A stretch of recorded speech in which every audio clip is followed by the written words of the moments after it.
ষষ্ঠ শ্রেণীর ছাত্রীকে একাধিকবার ধর্ষণের ঘটনায় মূল অভিযুক্তকে 10 বছরের সাজা ঘোষণা করল আদালত।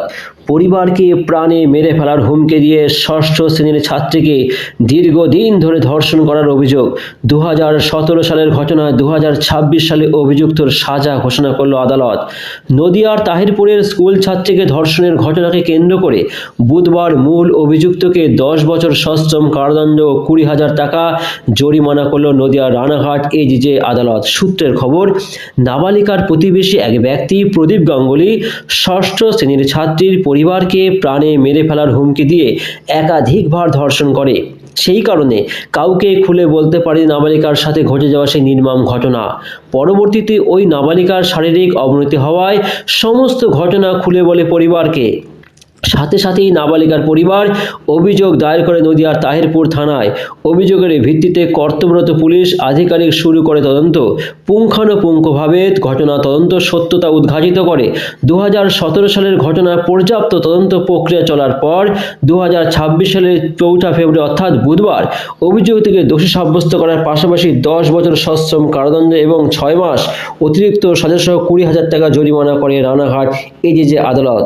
তাই ষষ্ঠ শ্রেণীর ছাত্রীর সাথে ঘটে যাওয়ার ঘটনার জন্য এই রায় অনেকটাই সমাজের জন্য তাৎপর্যপূর্ণ বলে মনে করছেন প্রশাসনিক মহল।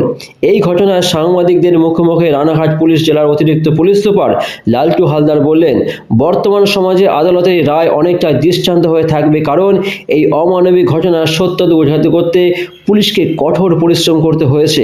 আগামীতে অসাধু ব্যক্তিরা যাতে আর এই ঘটনা না ঘটাতে পারে, আদালতের আজকের রায় সমাজের জন্য এক বার্তা পৌঁছে দেবে। নদিয়া থেকে চিত্র সাংবাদিক রূপম, সানভি নিউজ বাংলা, মানুষের সাথে মানুষের পাশে। অভিযোগটা 2017 সালের একটা অত্যন্ত বেদনাদায়ক একটা ঘটনা ঘটেছিল, যেখানে দেখা যাচ্ছে যে তাহিরপুরের 5 নম্বর ওয়ার্ডের একটা ঘটনা, যেখানে একটা নাবালিকা 10 বছর বয়স্ক নাবালিকা ক্লাস 6-এর ছাত্রী, তো তার সঙ্গে দীর্ঘদিন ধরে জোরপূর্বক ওখানকারই স্থানীয় বাসিন্দা আছে, ওর নাম হচ্ছে আপনার প্রদীপ গাঙ্গুলি, একদম স্থানীয় বাসিন্দা আছে। তো যখনই মেয়েটার অ্যাবসেন্সের সুযোগে তাকে জোরপূর্বক তার সঙ্গে হচ্ছে শারীরিক সম্পর্ক করত। তো এটা ভিকটিম যিনি আছে তার মা প্রথম নোটিশ করে যে কিছুদিন ধরে তার আচরণগত কিছু পরিবর্তন লক্ষ্য করে। তো তাতে সেই ভিকটিমের মা যখন তাকে জিজ্ঞাসা করে যে স্কুল থেকে এসে মেয়ে খেতে পারছে না, খাচ্ছে না, বমি টমি করছে, অসুস্থ ফিল করছে, তো তাকে অভয় দেয় এবং সেকে জিজ্ঞাসা করে যে কি ব্যাপার, কি হয়েছে খুলে বলতে।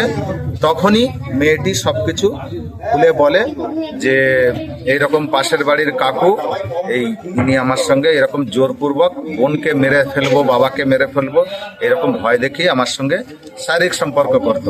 তো ঘটনার পরে অভিযোগ হয়, অভিযোগের পরে তাহিরপুর পিএসএ একটা স্পেসিফিক কেস হয়।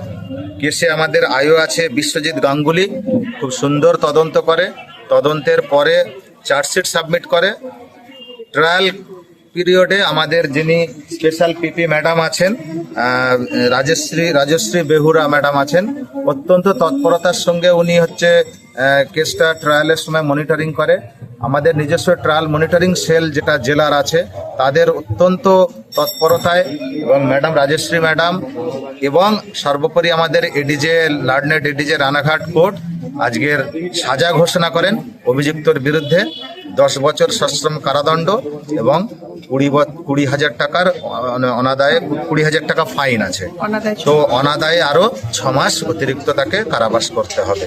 তো এই হলো টোটাল ঘটনাটার জন্য আমি বলবো সামাজিকভাবে এটার একটা অত্যন্ত গুরুত্বপূর্ণ দিক আছে, যে চারিদিক থেকে যেরকম ভাবে বিভিন্ন রকম মানুষের, বিশেষ করে দেখা যাচ্ছে সমাজের একটা ট্রেন্ড এরকম ক্রাইম এগেনস্ট উইমেনের বিরুদ্ধে যেগুলো হচ্ছে, এই সাজা নিশ্চয়ই বলবো সোসাইটিতে একটা গুরুত্বপূর্ণ ভূমিকা ফেলবে।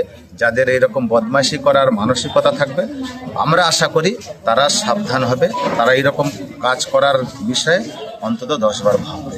Thank you.